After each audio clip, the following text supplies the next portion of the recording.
எல்லாருக்கும் வணக்கம். இன்றைக்கி பேச போகிறது ரிலீஸ் டேட் இந்தியன் 2 பற்றி தான்.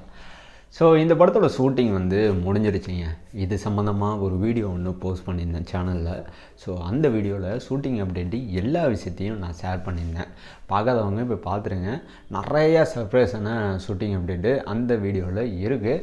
ஸோ இந்த வீடியோவில் இந்த ரிலீஸ் டேட் எப்போ இது ஏன் மாற்றி மாற்றி நடந்திருக்கு. ஸோ இப்படி நடக்கிறதுக்கு என்ன காரணம், இந்த படத்தில் உண்மையாக என்னென்ன விஷயங்கள் இப்போ வரைக்கும் நடந்துக்கிட்டு இருக்கு அப்படிங்கிறத அலசி ஆராய்ஞ்சு பார்த்ததில் நிறையா விஷயம் தெரிய வந்துச்சு.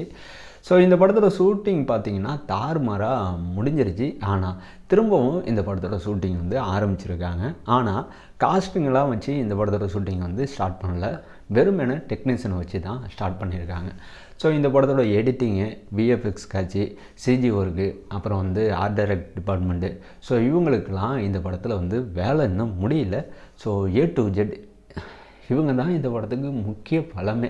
இவங்களோட வேலையை கம்ப்ளீட் பண்ண தான் இந்தியன் 2 அந்த படமே கம்ப்ளீட் ஆகும், ஷூட்டிங்கே கம்ப்ளீட் ஆகும்.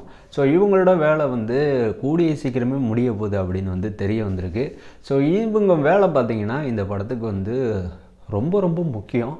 ஏன்னா இந்த இன்ட்ரோ வீடியோவில் நாம் பார்த்துருப்போம், ரொம்ப வருஷமாக சங்கர் சார் படத்தில் இப்படி ஒரு பிரம்மாண்ட காட்சியெல்லாம் பார்க்காம இருந்தோம். ஆனால் இந்த இன்ட்ரோ வீடியோ மூலமாக இதை நம்ம பார்த்தோம்.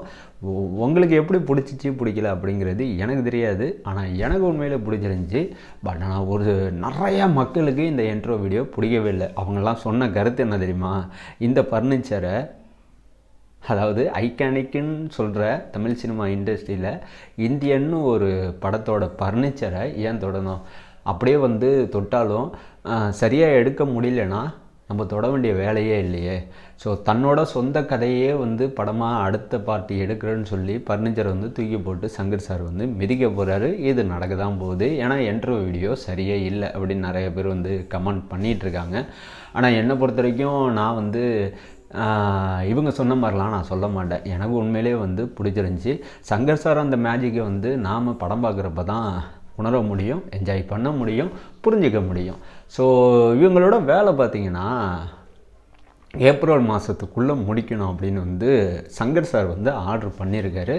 கமல் சார் ஆல்ரெடி சொல்லிவிட்டு அடுத்த ப்ராஜெக்டில் நடிக்கிறதுக்கு கிளம்பிட்டார். பட் ஆனால் சங்கர் சார் இந்த வேலையில் கூடவே இருந்து எல்லா ஒர்க்கும் சரியாக நடக்குதா இல்லையா, இன்க்ளூடிங் அனிருத் அவங்களோட அந்த மியூசிக் சரியாக நடக்குதா இல்லையா அப்படின்னு சங்கர் சார் டே நைட்டு இந்த ஒர்க்கில் கவனம் செலுத்தி மும்புறமாக முடிக்கிறதுக்கு ட்ரை பண்ணிகிட்டு இருக்காரு. சினிமா வட்டாரத்தில் இந்த ஒர்க்கு கூடிய சீக்கிரமே ஏப்ரல் வரத்துக்குள்ளே முடிஞ்சிடும் அப்படின்னு சொல்கிறாங்க. நான் ஏன் ஏப்ரல்னு சொல்லிகிட்டு இருக்கேன்னா, இந்த படம் ஏப்ரல் தாங்க ரிலீஸ் ஆக போகுது. இந்த படம் டிசம்பர் மாதம் ரிலீஸ் ஆகும் அப்படிங்கிற ஒரு தகவல் வந்துச்சு. அதுக்கப்புறம் ஜனவரி ரிலீஸ் ஆகும் அப்படிங்கிற ஒரு தகவலும் வந்துச்சு. ஆனால் இந்த ரெண்டு தகவலும் பார்த்திங்கன்னா சம் பீப்புள் இந்த படத்தை பற்றி சொல்லியிருந்தாங்க. ஆனால் இந்த டீம் நாங்கள் ஜனவரிக்கு வரோம், டிசம்பர் வரோம் அப்படின்னு சொல்லவே இல்லை. ஸோ 2023 பொறுத்தவரைக்கும் ஹைப்புள்ள நிறையா படங்களில் இந்த படமும் இருந்துச்சு. அதே மாதிரி 2024 பொறுத்தவரைக்கும் ஹைப்புள்ள படங்களில் இந்த படமும் இருக்குது. அதனால் சம் பீப்புள் ஜனவரி அப்புறம் டிசம்பர் சொல்லியிருந்தாங்க. பட் ஆனால் டீம் பார்த்திங்கன்னா அஃபிஷியலாக இப்போ தான் சொல்லியிருக்காங்க ஏப்ரல் மாதம் வரன்னு. ஸோ ஏப்ரல் உங்களுக்கு நல்லாவே தெரிஞ்சிருக்கும், தமிழ் புத்தாண்டு, ஓகேங்களா. ஆனால் இந்த ஏப்ரல் மாதம் வரத்துக்கு முன்னாடி நான் ஒரு விஷயத்தை சேனலில் இது சம்மந்தமாக வென் ரிலீஸ் இந்தியன் 2 அப்படிங்கிற ஒரு டாப்பிக்கோட வீடியோ போட்டிருந்தேன். அந்த வீடியோவில் நான் என்ன சொல்லியிருந்தேன்னா, இந்த படம் ஆகஸ்ட் 15 தான் வரும், அதுவும் புஷ்பா 2வோட கிளாஸுக்கு ரெடியாக இருக்குது அப்படிங்கிற விஷயத்த சொல்லியிருந்தேன். ஆனால் ஆகஸ்ட் 15 இல்லை, ஜனவரியும் இல்லை, 2023 டிசம்பரும் இல்லை, 2024 ஏப்ரல் மாதம் தமிழ் புத்தாண்டு அன்னைக்கு வரேன். அதுவும் தங்கலன் படத்தோட கிளாஸுக்கு வரேன், அதுவும் வேட்டையன் படத்தோட கிளாஸுக்கு வரேன் அப்படிங்கிற விஷயத்தை கமல் சார் சொல்லாமல் சொல்லிட்டாரு. ஸோ கமல் சாரோட அந்த சாலரி பேஸ்டு பார்த்திங்கன்னா 123 கோடிங்க ஒரு படத்துக்கு. ஸோ நான் ஏன் இதை சொல்கிறேன்னா, இதுக்கு முன்னாடி தமிழ் சினிமாவில் வந்து விக்ரம் படம் வரதுக்கு முன்னாடி கமல் சார் வந்து அப்படி ஒரு நாயகர் வந்து தமிழ் சினிமா இண்டஸ்ட்ரியில் இருந்தார் அப்படின்னு யாருக்குமே தெரியாது. விக்ரம் படம் மூலமாக வந்து 2K கிட்ஸு இப்போ உள்ள ஜென்ரேஷனுக்கு வந்து A to Z Kamal sir பற்றி எல்லாமே தெரிய வந்துச்சு.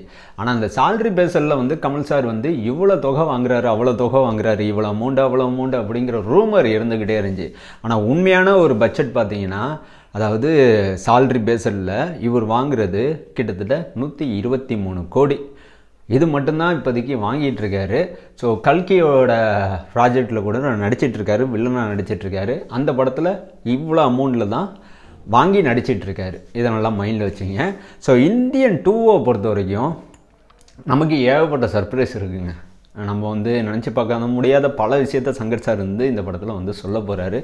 ஸோ இந்த படத்தோட பட்ஜெட் பார்த்தீங்கன்னா எவ்வளோ அப்படிங்கிறத நான் தேடிகிட்டே இருக்கேன். சரியான ஒரு ஆன்சர் வந்து கிடைச்சதுக்கப்புறம் கண்டிப்பாக இந்த படத்தோட பட்ஜெட், இந்த படத்தோட டிஜிட்டல் ரைட்ஸ் ரேட்டு, இந்த 2 விஷயத்தையும் நான் உங்ககிட்ட ஷேர் பண்ணுவேன். நான் ரொம்ப நாளாக தேடிட்டு இருக்கிறது. ஏன்னா ஐகானிக்கு ஒரு 2 லெஜண்ட் தமிழ் சினிமா இண்டஸ்ட்ரியில், இந்திய சினிமா இண்டஸ்ட்ரியில் இவங்க 2 பேரும் வந்து ஒரு படம் வந்து ஒர்க் பண்ணுறாங்க. ஸோ இவங்களுக்குன்னு ஒரு தனி மார்க்கெட்டே வந்து இந்திய சினிமா இண்டஸ்ட்ரியில் இருக்குது. ஸோ அப்படியேப்பட்டவங்களோட படம் வந்து இப்போ ரிலீஸ் ஆக போகுது. ஸோ இவங்களோட படத்துக்கு இப்போ உள்ள OTT பிளாட்ஃபார்மு, இப்போ உள்ள சாட்டிலைட்டு உரிமை எவ்வளோ போகுது? ஏன்னா யங்ஸ்டர் அப்படிங்கிற அந்த கேட்டகரியில் வந்து சங்கர் சாரும் கமல் சாரும் இல்லை. ஆனால் லெஜெண்டுங்கிற அந்த கேட்டகரியில் 2 பேருமே இருக்காங்க. ஸோ ராஜமௌழி அவங்களோட அந்த டிஜிட்டல் ரைட்ஸ், பாகுபலி முதல் பார்ட்டோட ரைட்ஸை வந்து இந்தியன் 2 வந்து முறியடிச்சிச்சா இல்லை அப்படிங்கிறத தெரிஞ்சுக்கிறதுக்கு நான் ரொம்ப இயர்லாக வெயிட் பண்ணிகிட்ருக்கேன். ஆன்சர் கிடைச்சதுக்கப்புறம் கண்டிப்பாக உங்ககிட்ட நான் ஷேர் பண்ணுவேன். இந்த வீடியோவை பொறுத்த வரைக்கும் எடுக்கணுங்கிறதுக்கு முக்கிய காரணமே இந்தியன் 2 ஏப்ரல் தமிழ் புத்தாண்டு அன்னைக்கு 2024 நாம் திரையில் செம்மையாக பார்க்க போகிறோம். ஸோ இதை சொல்கிறதுக்காண்டி தான் இந்த வீடியோ நான் வந்து எடுத்தேன். ஸோ கமல் ஃபேன்ஸ் எல்லாருமே வந்து இந்த படத்தை ஏர்லாம் வெயிட் பண்ணுங்கள். உங்கள் எல்லாரையுமே செம்மையாக சர்ப்ரைஸ் பண்ணோம். விக்ரம் படத்தில் கிடைச்ச சர்ப்ரைஸை விட இந்த படத்தில் கமல் ஃபேன்ஸுக்கு ஏகப்பட்ட சர்ப்ரைஸ். ஏன்னா சாரோட அந்த ஐகானிக் கேரக்டரு சேனாதிபதி, இந்த கேரக்டர் செய்கிற சம்பவம் இந்த படத்தில் வேற மாதிரி தான் இருக்குது. ஸோ வந்ததுக்கப்புறம் நான் சொன்னது உண்மைன்னு உங்களுக்கே புரியும். ஸோ நான் வந்து எனக்கு பிடிச்சது சினிமா தான். சினிமாவை பற்றி நான் ஒரு சேனல் ஆரம்பிக்கணும்னு முடிவு பண்ணி தான் நான் வந்து ஆரம்பித்தேன். ஸோ சினிமானா எனக்கு வந்து சின்ன பிள்ளையிலேருந்து அவ்வளோ பிடிக்கும். அதுக்கப்புறம் டெக்னாலஜி. ஆனால் சினிமாவை பற்றி நம்ம வந்து பேசுகிறப்ப ஏனோதானெல்லாம் பேச மாட்டோம். ஒரு படத்துக்கு வந்து பில்டப் பண்ணி பேசணும், ஒரு படத்தை வந்து மட்டம் தட்டி பேசணும், ஒரு ஆக்டர் வந்து பில்டப் பண்ணி பேசணும், ஒரு ஆக்டர் வந்து மட்டம் தட்டி பேசணும், அப்படிலாம் அவசியமும் எனக்கு கிடையாது. ஸோ உள்ளதை உள்ளபடி சொல்லிவிடுவேன். இதுதான் உண்மை. இந்த உண்மை இந்த படம் வந்ததுக்கப்புறம் நீங்கள் தெரிஞ்சுப்பீங்க. ஸோ அதனால தான் சொல்கிறேன், சர்ப்ரைஸு இந்த படத்தில் அதிகமாக இருக்குது. வெயிட் பண்ணுங்கள், செம்மையாக என்ஜாய் பண்ணுவீங்க. ஸோ இந்த வீடியோ இதோட முடிஞ்சு.